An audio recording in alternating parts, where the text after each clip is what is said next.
Bonjour, dans cette vidéo, nous allons parler de la liberté des fils de Dieu. Saint Paul, dans l'Épître aux Romains, insiste sur la liberté des fils de Dieu en disant « Vous n'avez pas reçu un esprit qui fait de vous des esclaves et vous ramène à la peur, mais vous avez reçu un esprit qui fait de vous des fils. » Vous le voyez, Saint Paul oppose la condition de fils de Dieu à celle de l'esclave. Être fils de Dieu, c'est être libéré de toute forme d'esclavage. Il s'exprime par ailleurs dans d'autres épîtres de telle sorte que, si on le lit attentivement, on comprend que la liberté des fils de Dieu est avant tout un don de Dieu, un fruit de la grâce, plus qu'une dimension naturelle de notre humanité, pourrait-on dire. Saint Augustin, dans ses écrits, a beaucoup développé cette question. J'en reprends quelques éléments. Saint Augustin distingue la première liberté de la vraie liberté. Ce qu'il appelle la première liberté désigne le libre arbitre dont dispose l'être humain par son humanité même, tel que Dieu l'a voulu en le créant.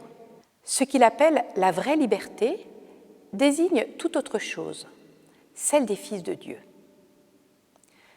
Ce qui est intéressant, c'est le passage de la première liberté à la vraie liberté. Ce passage est, pourrait-on dire, une histoire de salut. Je m'explique. Quand il parle de première liberté, saint Augustin fait référence à l'état d'Adam et Ève avant le premier péché, c'est-à-dire à la manière dont l'être humain pouvait user de son libre arbitre selon le dessein de Dieu. Saint Augustin disait ainsi, je le cite, que le premier homme pouvait ne pas pécher, ne pas mourir, ne pas abandonner le bien. La première liberté, dit saint Augustin, de la volonté, consistait donc à pouvoir ne pas pécher. Mais le libre arbitre dont Dieu nous a gratifiés en nous créant à son image n'est pas un vain mot. Nous pouvions ne pas pécher, mais nous pouvions aussi pécher. Et c'est ce qui est arrivé. Et en péchant, l'humanité a perdu sa première liberté. L'être humain a choisi par sa volonté propre de se mettre sous l'esclavage du péché. La vie humaine devient dès lors histoire de conquête, celle de sa propre liberté face à l'esclavage du péché. Nous devons réapprendre à être libres. Tel est le sens de notre histoire personnelle à chacun, tel est le sens aussi de l'éducation des enfants. Qu'avons-nous à redécouvrir au juste ? Tout d'abord, que nous disposons d'une liberté créée et non pas prométhéenne. L'enfant qui fait une grosse colère revendique une liberté prométhéenne. L'éducateur qui résiste aux caprices insensés de l'enfant lui donne la possibilité de faire l'expérience de la finitude de sa liberté, c'est-à-dire du caractère limité de cette liberté. La toute-puissance est une illusion et il faut le découvrir. Nous avons aussi à redécouvrir que le libre arbitre n'est pas en soi une vraie liberté. Le fait de pouvoir choisir entre le bien et le mal n'est pas de la liberté au sens chrétien du terme, c'est juste un libre arbitre. Tant que mon libre arbitre oscille indifféremment entre le bien et le mal, il ne s'agit pas à proprement parler de liberté.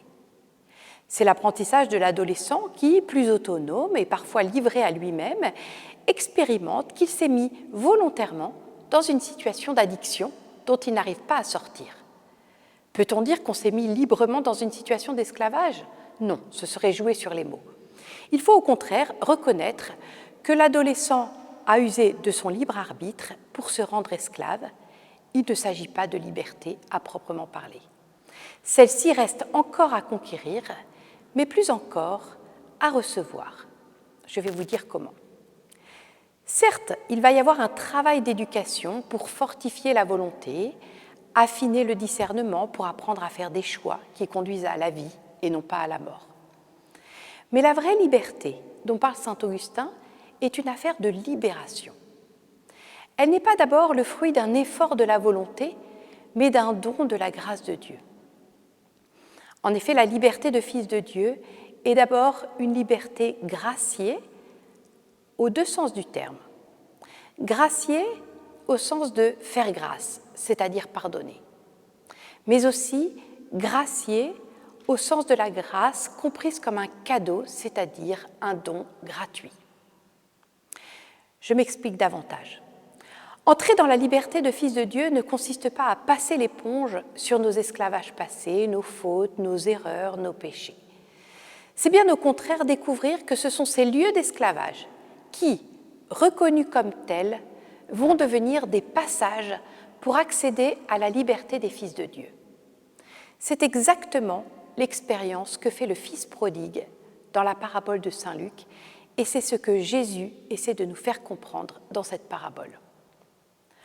Entrer dans la liberté des fils de Dieu, c'est découvrir d'une part que par mon propre libre arbitre, j'ai une fâcheuse tendance à choisir des esclavages de toutes sortes, achats compulsifs, écran, alcool et 1000 petites addictions qui nous centrent sur nous-mêmes. C'est surtout découvrir que Jésus me pardonne ces addictions et par sa grâce me donne la force de m'en libérer pour suivre le chemin de vie auquel il m'appelle. La vraie liberté, la liberté des fils de Dieu, est une liberté recréée, c'est-à-dire pardonnée, consciente de sa fragilité et qui s'en remet sans cesse à la grâce de Dieu pour avancer dans la vie. Tel est le paradoxe de la liberté des fils de Dieu. Elle est d'abord le fruit de la grâce de Dieu avant d'être une vertu.